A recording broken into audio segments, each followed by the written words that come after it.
नमस्कार दोस्तों, हरे कृष्णा, राधे राधे। आने वाली है देवउठनी एकादशी। देवउठनी एकादशी के बाद देव उठाया जाता है और उसके बाद तुलसी विवाह किया जाता है। तुलसी विवाह घर में करना बहुत ही ज़्यादा शुभ माना जाता है और पूरे जीवन में एक बार हमें तुलसी विवाह जरूर करनी चाहिए। तुलसी विवाह करने के लिए जो आवश्यक सामग्री है वो मैं आज आप सभी के साथ साझा कर रही हूँ, दिखा रही हूँ। आप लोग एक बार नोट कर सकते हैं, बहुत ही एकदम अच्छे से सामान सारे दिखाऊंगी। और देखिए, सामान आप चाहे तो विवाह में कितने भी बढ़ा सकते हैं और कितने भी कम भी कर सकते हैं, वो बिल्कुल आपके ऊपर है। तो सबसे पहले देखिए, तुलसी विवाह करने के लिए हमें एक तुलसी जी की पौधा चाहिए और इनके जो गमला है इनको अच्छी तरह से हम सजा लेंगे, टिक लेंगे। या मार्केट में या घर पर आप चाहे तो साड़ी भी बना सकते हैं, मार्केट से ला भी सकते हैं। तुलसी जी को बढ़िया सजाना है क्योंकि आज तुलसी जी की विवाह होती है। और तुलसी जी हमें कैसे लेनी है, बहुत पुरानी तुलसी हमें नहीं लेना है। और जिनकी एक बार शादी आप करवा चुके हैं उन तुलसी की भी दूसरी बार शादी नहीं हो पाती है।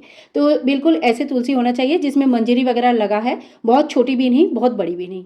तो ये हो गए हमारे तुलसी माता। इसके बाद देखिए, हमें एक चौकी चाहिए। चौकी आप छोटा बड़ा कैसे भी ले सकते हैं। भगवान श्री विष्णु नारायण को हमें विराजमान करना होता है। चौकी में बिछाने के लिए पीला कपड़ा हम ले लेंगे। भगवान विष्णु जी के पीला कपड़ा बहुत ही प्रिय है। तुलसी विवाह किया जाता है भगवान शालिग्राम जी के साथ। अगर आपके पास शालिग्राम जी है तो आप शालिग्राम जी के साथ ही इनकी विवाह करें। और अगर नहीं है तो देखिए, आप मंदिर से भी ला सकते हैं या अपने जान पहचान में किसी के पास भी अगर शालिग्राम जी है तो आप उनसे शालिग्राम जी ले आइए, शादी करवाइए। और बाकायदा जैसे लड़की की विदाई होती है उसी तरह से तुलसी जी के साथ शालिग्राम जी को भी विदाई करना होता है। और अगर किसी वजह से शालिग्राम जी की व्यवस्था बिल्कुल भी नहीं हो पा रहा है तो भगवान नारायण जी के जो फोटो होता है ना, जिसमें खाली नारायण जी रहेंगे, लक्ष्मी जी नहीं, सिंगल फोटो जो रहता है उनके साथ भी आप विवाह कर सकते हैं। तो देखिए, नारायण जी के हम फोटो ले लिया है और शालिग्राम जी नारायण जी का ही स्वरूप है, तो आप दोनों में से किसी को भी ले सकते हैं। इसके साथ देखिए, गणेश जी के बिना तो कोई भी पूजा संपूर्ण होता ही नहीं है। तो हमें गणेश जी को जरूर विराजमान करना है पूजा में। और अगर आपके पास गणेश जी नहीं है तो आप सुपारी ले लीजिए और सुपारी स्वरूप भी गणेश जी को विराजमान कर सकते हैं। अब देखिए, जब भी हम विवाह करते हैं या कोई भी मांगलिक अनुष्ठान करते हैं तो हम चौक जरूर पूरते हैं। चौक पूरने के लिए आप गेरू मिट्टी ले सकते हैं, खड़ी मिट्टी ले सकते हैं, रंगोली ले सकते हैं, अल्पोना दे सकते हैं, चावल के आटा ले सकते हैं। जो भी आपको आपके यहाँ पे दिया जाता है उस तरह से चौक पूरने के लिए कुछ ना कुछ सामग्री हमें जरूर लेना है। तो मैंने यहाँ पे गेरू मिट्टी ले लिया है। इसके बाद देखिए, तुलसी जी को सजाया जाता है तो आप चाहे तो सिंपल एक जो चुनरी आता है वो चुनरी ले सकते हैं। चुनरी लपेट के अच्छी तरह से तुलसी जी को सजा दीजिए। आप चाहे तो साड़ी भी ले सकते हैं। भगवान श्री विष्णु नारायण के लिए हमें पीला वस्त्र लेनी है। गठबंधन के लिए भी हमें पीला वस्त्र ही चाहिए होता है, तो यहाँ पे हमने पीला वस्त्र ले लिया है। वस्त्र की बिल्कुल व्यवस्था नहीं हो पा रहा है तो उसके बदले में आप जो कलावा आता है ना वो भी यूज़ कर सकते हैं। लेकिन अगर हो पाए तो जो वस्त्र का ही व्यवस्था कर लीजिए। और माता तुलसी जी के लिए हमें लाल चुनरी जरूर लेनी है। तो ये 3 वस्त्र हमें भगवान के पूजा के लिए चाहिए होगा। तो ये 3 वस्त्र मैंने यहाँ पे ले लिया है। इसके साथ ही देखिए, आज माता तुलसी को श्रृंगार की सामग्री चढ़ाया जाता है। आप चाहे तो 16 श्रृंगार चढ़ा सकते हैं, आप चाहे तो 5 या 7 श्रृंगार भी चढ़ा सकते हैं। जैसे भी आप व्यवस्था कर सकते हैं उस तरह से श्रृंगार ले लीजिएगा। और यहाँ पे बिंदी लेनी है, मेहंदी लेनी है, हल्दी वगैरह लेना है, वो भी आगे चल के बताती हूँ। चूड़ियाँ आप जरूर ले लीजिए। आज के दिन माता को चूड़ियाँ जरूर पहनाया जाता है, तो चूड़ियाँ आप ले लीजिएगा। श्रृंगार की सामग्री यहाँ पे मैंने पूरा ले लिया है। इसके बाद पूजा के लिए हमें घी का दीपक लेनी है। घी का दीपक इतनी बड़ी होनी चाहिए कि पूरा पूजा तक जलती रहे। साथ ही में हम यहाँ पे धूप बत्ती भी ले लेंगे भगवान की पूजा के लिए। इसके साथ ही आरती करने के लिए हम कपूर ले लेंगे। कपूर की आरती बहुत ही शुभ माना जाता है। और साथ ही में पूजा के लिए हमें 1 लोटा जल ले लेनी है। तो देखिए, यहाँ पे हमने 1 लोटा जल ले लिया है। इसके बाद देखिए, टीका करने के लिए हमने यहाँ पे रोली ले लिया है। थोड़ा सा चंदन आप घोल के जरूर ले लीजिएगा, पीला चंदन हो तो ज़्यादा अच्छा है। साथ ही में देखिए, आज हमें तिल जरूर लेनी है। तिल आज टीका करने के लिए हमें तिल का ही व्यवहार करना है क्योंकि आज चावल का व्यवहार नहीं होता है। साथ ही में हम 2 जनेऊ ले लेंगे भगवान श्री विष्णु नारायण के लिए और साथ ही में गणेश जी के लिए 1-1 जनेऊ हम ले लेंगे। पीला जनेऊ मिल जाएगा तो अच्छा है, नहीं मिल पाया तो आप इन पे पीला कलर यानी कि जो हल्दी का कलर है वो लगाकर भी यूज़ कर सकते हैं। साथ ही में देखिए, हम थोड़ा सा कलावा ले लेंगे।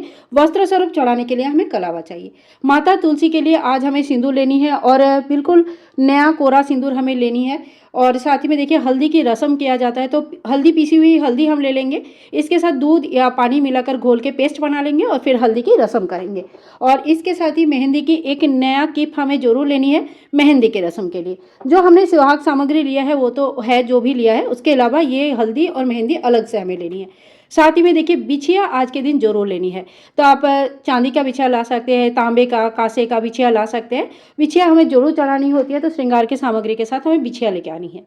इसके साथ ही पूजा में चढ़ाने के लिए जितने भी दक्षिणा आप लेना चाहते हैं दक्षिणा ले लीजिएगा, और कुछ सिक्के हम ले लेंगे। सिक्के हमें बहुत सारा काम आएगा, जैसे गठबंधन में भी लगेगा, और अगर कलश स्थापना करना चाहते हैं उसमें लगेंगे। कोई कोई सिक्के को लेकर फेरी करते हैं उसमें भी लगता है, और माता तुलसी का जब हम सिंदूर दान करते हैं ना उसमें भी सिक्का लगता है।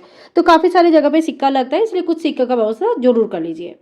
इसके साथ ही दिया जलाने के लिए हम माचिस ले लेंगे। साथ ही में देखिए कोई भी मिठाई हमें ज़रूर लेनी है। तो मिठाई अगर कोई भी व्यवस्था नहीं हो पा रहा है, आप कम से कम बतासा, खील बतासा तो ज़रूर ही ले लीजिए। बाकी तुलसी विवाह के दिन बहुत अच्छे से पूरी पूरे बनाया जाता है, खीर, बहुत सारी चीज़ें बनाया जाता है। एकादशी के दिन अगर तुलसी विवाह कर रहे हैं तो चावल का चीज़ें नहीं बनाना है, बाकी कोई भी चीज़ें आप बनाकर भगवान को भोग लगा सकते हैं। साथ ही में देखिए मिठाई वगैरह ले सकते हैं, पक्का खाना बनाया जाता है। तो उस दिन जो भी खाना इत्यादि बनाया जाएगा वो सारी चीज़ें हमें लेनी है। और साथ ही में देखिए फल वगैरह हमें लेनी है। 5 प्रकार का फल आप ले सकते हैं, कितने भी फल ले सकते हैं, जिसमें आंवला, केला या सिंघाड़ा होना आवश्यक होता है, क्योंकि ये सारे जो फल होता है सीजनल फल होता है। इसके साथ ही देखिए 5 अलग से भी आप फल ले सकते हैं। फल के जो भी फल हम चढ़ाएंगे इसमें से कुछ दान हो जाता है और कुछ हम घर के बच्चों में बांट देते हैं। साथ ही में देखिए पूजा के लिए हमें ढेर सारा फूल चाहिए। आज के दिन आपको 2 बरमाला चाहिए, एक माता तुलसी के लिए, भगवान शालिग्राम जी के लिए। अगर आप बरमाला डायरेक्ट खरीद के लेके आते हैं तो बहुत अच्छा है, नहीं तो आप ढेर सारा फूल ले लीजिए और घर पर भी बना सकते हैं। तो यहाँ पे हमें 2 बरमाला चाहिए, छोटे बड़े जैसे भी आकार का आपको बनाना है उस हिसाब से आप फूल लेके बना लीजिएगा। इसके साथ ही हमें थोड़ी सी गेहूं चाहिए होगा। देखिए आज के दिन ना जहाँ जहाँ हम चावल यूज़ करते हैं, चावल की जगह या तो हमें तिल यूज़ करना है या तो हमें गेहूं यूज़ करना है। अगर आप कलश स्थापना करते हैं तो गेहूं के ऊपर ही कलश स्थापना होता है। आप चाहे तो तिल के ऊपर भी कर सकते हैं, लेकिन चावल के ऊपर एकादशी के दिन कलश स्थापना नहीं हो पाती है। कलश स्थापना करने के लिए हमें एक कलश की आवश्यकता पड़ेगी अगर आप करते हैं तो। और साथ ही में देखिए कलश में डालने के लिए जो सामग्री हम हमेशा ही डालते हैं, हल्दी के गांठ, सुपारी, इलायची, 1 रुपये का कॉइन, लौंग, 2 लौंग की जोड़ा, ये सारी चीज़ें हमें चाहिए होता है। कलश के ऊपर रखने के लिए आप इस तरह का कोई भी पात्र ले लीजिए जिसमें तिल या गेहूं से भर के हम कलश की स्थापना कर लेंगे। तो ये सारे सामान हमें कलश स्थापना के लिए चाहिए। बीच में हम कलावा स्वरूप वस्त्र बांधेंगे। और कलश आप चाहे तो नारियल से भी स्थापना कर सकते हैं, और आप चाहे तो बिना नारियल का मंगल कलश के भी स्थापना कर सकते हैं। जो भी मंगल कार्य होता है ना, इसमें हम दीप कलश का भी स्थापना कर सकते हैं। तो यहाँ पे कलश हमने ले लिया, और कलश में डालने के लिए हमें 5 आम, अशोक या पान के पत्ते चाहिए होगा। फिलहाल मेरे पास ये पत्ते नहीं है इसलिए मैंने नहीं दिखा पाई, लेकिन आप लोग जब अगर कलश स्थापना करते हैं तो ये तीनों में से कोई एक पत्ते, जैसे आम का या अशोक का या पान का पत्ता, 5 पत्ता आपको जुगाड़ करना है। 5 पत्ता कम से कम हमें लगता है। इसके अलावा आप 7 या 11 पत्तों से भी कलश स्थापना कर सकते हैं। जब तुलसी विवाह हम प्रॉपर तरीके से करते हैं ना, तब हमें कुछ दान की सामग्री भी निकालने होते हैं। तो यहाँ पे मैंने दान के लिए साड़ी ले लिया है। आप साड़ी, ब्लाउज पीस या चुनरी, दुपट्टा या कोई भी कपड़ा ले सकते हैं दान के लिए। कुछ एक कपड़ा, अगर कुछ भी नहीं हो पाए तो एक लेडीज़, एक जेंट्स रुमाल आप कम से कम ले लीजिए, या ब्लाउज पीस वगैरह ले लीजिए, कुर्ता सेट भी ले सकते हैं। ठीक है, तो कोई भी कपड़ा हमें थोड़ा सा लेना होता है। और साथ ही में देखिए बर्तन की दान किया जाता है। जैसे लड़कियों की शादी होते हैं तो हम लोग मतलब कोशिश करते हैं हर चीज़ हमें दान करने के लिए। तो उसी तरह से कम जीवन में एक बार अगर तुलसी विवाह अगर करते हैं प्रॉपर तरीके से, तो ये सारी चीज़ें आपको दान के लिए चाहिए होगा। तो यहाँ पे मैंने बर्तन ले लिया है और कपड़े ले लिया है। ये सारे के अलावा आप सोना, चांदी, जो भी दान करना चाहते हैं, जो भी आपका इच्छा है उस तरह से दान कर सकते हैं।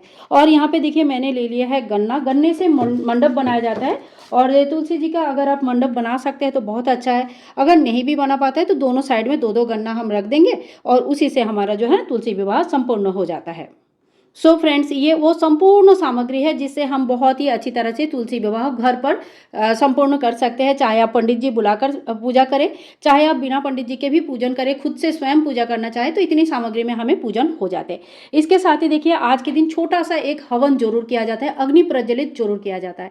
आप किसी भी स्वरूप में इनकी अग्नि प्रज्वलित करके हवन कर सकते हैं। गाय के गोबर के उपले ले लीजिएगा, और देखिए जैसे नवरात्रि में हम हवन करते हैं ना, तो इस तरह का जो हवन कुंड हमारे पास रहता है यही ले लीजिए। इसके ऊपर गाय के गोबर का उपला रख के थोड़ी सी कपूर और घी से हम इनको प्रज्वलित कर लेंगे, और हवन संविदा जो है उनको डाल के कम से कम 11 बार हमें डालनी है, और हवन थोड़ा सा छोटा सा हमें कर लेनी है।